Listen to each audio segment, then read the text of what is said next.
So I wrote a book. Hey devs! In this video, I just want to take a chance and talk about my book. The book that if you've been following me on social media or pretty much anywhere else, you're probably aware of because I've been talking about it quite a bit over the last several months and really this year as a whole. And so just want to take a chance and walk through a little bit about what it is. So for starters, what's this book actually called? Well, if I look at my copy I have right here, it is called Mastering Kotlin. Learn advanced Kotlin programming techniques to build apps for Android, iOS, and the web. So that is a bit of a mouthful there, but it really does sort of encapsulate exactly what this book is about. So, is this book for you? That's a very common question I've been getting about the book, and it makes sense. So is this book for experts? Is it for beginners? Is it for people that already know Kotlin? Is it for Java developers that want to learn Kotlin? I'm going to get into some of those questions in this video and try to give you a better sense of whether this book might be a useful resource for you as you learn to both utilize Kotlin as a language and also then take your understanding of Kotlin and build real-world projects with it. So the goal for this book, as we started out, was to help developers really master the Kotlin programming language. This would come through gain proficiency from really two main sources. The first being the text and the examples that we walk through in the text, and the second being the sample code that accompanies everything we find in the book, and that code is available on GitHub. So as you're going through the book, you really have both the text and actual working code to work with side by side and build up your understanding of the concepts and functionality that we're looking at in the book. When we were writing the book, there was two main audiences in mind. People that wanted to sort of take their very basic understanding of Kotlin and really build that up very quickly and start to then be able to apply it to real-world projects. And the other group of people were really existing Java developers who are very comfortable with Java, who know how to build software using Java, but wanted to understand how to kind of take those existing patterns, conventions, all of that built up knowledge and understanding and transfer that over into the world of Kotlin. So the book does assume you have a basic understanding of, how to write code, and also an understanding of concepts like object-oriented programming, maybe functional programming, reactive programming. We get into some of those things, but if you have a background in those, they will help. So, is Mastering Kotlin a good book for you? If you were wanting to learn Kotlin, should you pick this up? And it's tough to say for sure, but there are a few questions that you can maybe ask yourself to try and get a better understanding of whether or not this book will be worth picking up for you. So the first one is, do you want to learn a programming language that can be used across a variety of different domains?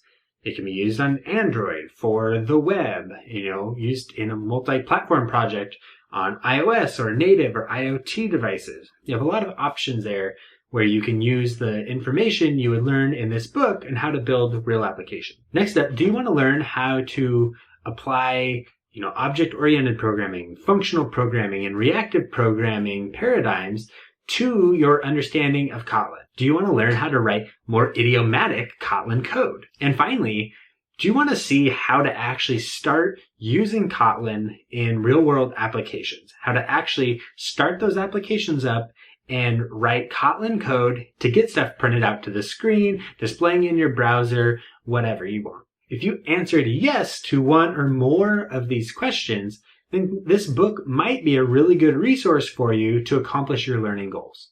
So as you're going through this book, what could you as a reader expect to get out of it? Well, there's really kind of 5 high-level aims that I was going for when writing the book. So first off, I wanted to talk a bit about the history of the language, why it's popular, why it exists in the first place, to try and gain some context around how it's used today, how people talk about it, and where it's positioned amongst other modern programming languages. Next, I wanted to build a solid foundation of understanding that other chapters could build upon. So we start going into syntactic basics of the language, the fundamental, learning how to do things like write a function and define variables. This is what lets us build up to more interesting things later on.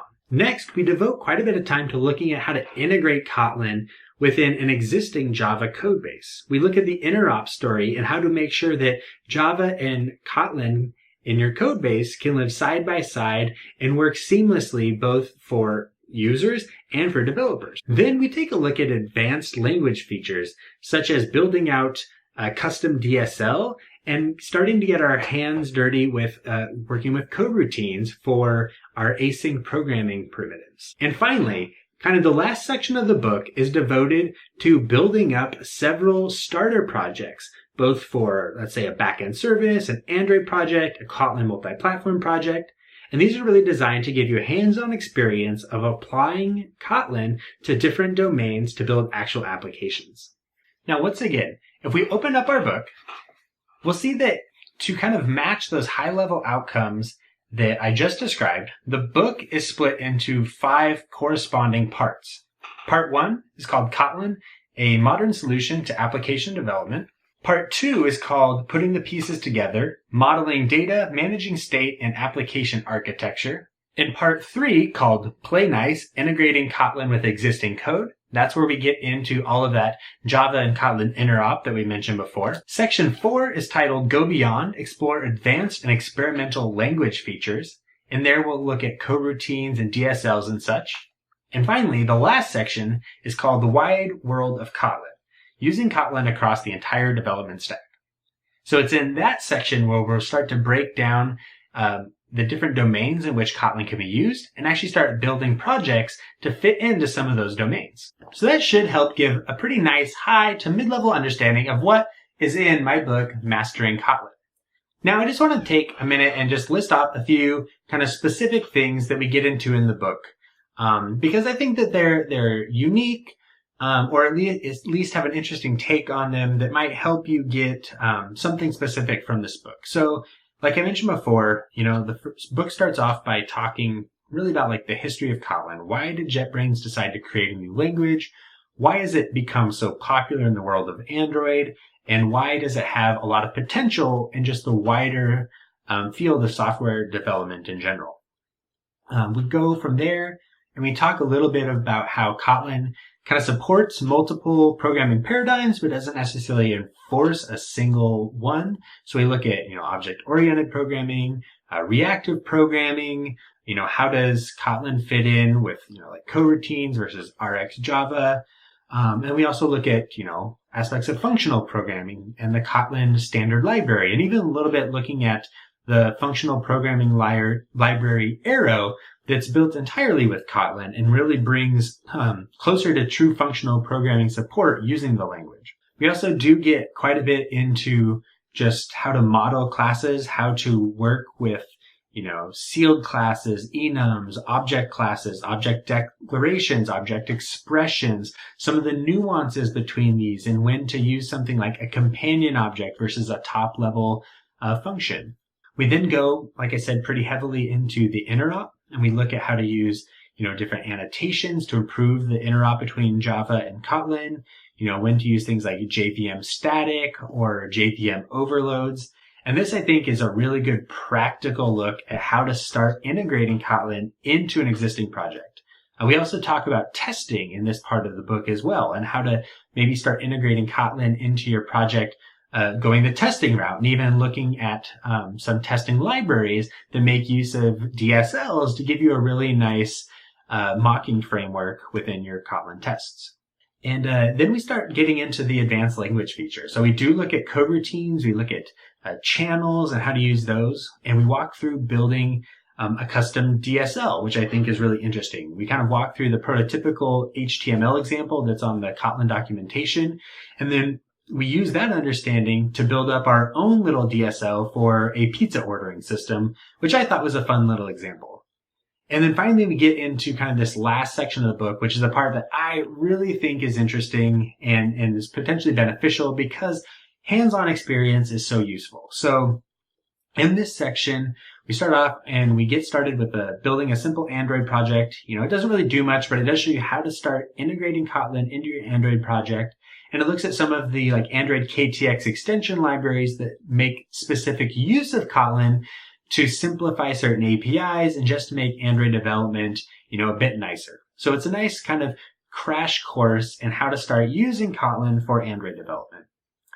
Then we also look at using Kotlin to target JavaScript. Specifically, we look at how to, write some Kotlin code that is, statically typed, transpile that down into JavaScript that we can then run in our browser. So we actually use a simple example of integrating with jQuery from Kotlin and using all of our nice static typing to manipulate our web page and just, make some simple updates and interact with buttons and such. So it's a very trivial example, but it does show how you can take, TypeScript definitions from some library you want, whether that be React or jQuery, and then use those definitions in Kotlin code to define your business logic that you can then load into, let's say an HTML page as you would any other JavaScript. So that's a pretty interesting thing that I haven't found in a lot of other examples out there. We then get into building a Kotlin multi-platform project. And again, this barely scratches the surface of Kotlin multi-platform, but it does show you how to set it up in a project structure that I think makes a lot of sense. We have a shared module, an Android module, an iOS module, and even kind of a web module. And so we then are able to write some common code that's shared between our Android, our iOS, and our JavaScript targets. We then look at how to integrate that shared code into the Android and iOS projects. So it really is a nice overview of how you could get started sharing core business logic using a Kotlin multi-platform project setup. And finally, we kind of look at how to start building, services and microservices using Kotlin. So we walk through using the Ktor framework to build a simple Kotlin web service that you can then test locally and talk a bit about how you could start to think about extending that beyond to a larger microservices framework. And then the very final chapter in the book, again, I think this one is pretty interesting and practical, but it's how to take existing design patterns that you might be familiar with from Java. So let's say the singleton pattern, and how to reimagine that or re-implement that using Kotlin. So like with singleton, it's quite straightforward. We can use an object declaration, but we also look at things like the builder pattern and how we can realize that in Kotlin as well. So again, that chapter I think is really useful in a practical sense and is a great place for people coming from Java to be able to transfer some existing knowledge over and immediately see what Kotlin brings to the table.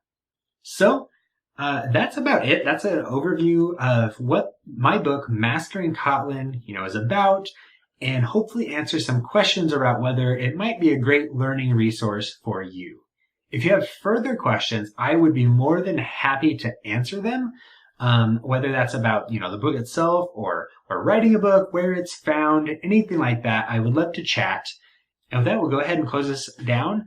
If you do want to find the book, you can find it on Amazon. You can find it directly from the publisher Pact's website. And, I would love to hear your thoughts. If you do get a chance to read the book, or even just take a look at it, I'd love to know what you think. It is the first book that I have written. So I'm sure there's a lot of room for improvement there, and I'm really curious to see what others think of it and whether it has been a useful resource. Thank you so much for watching, and I will talk to you later.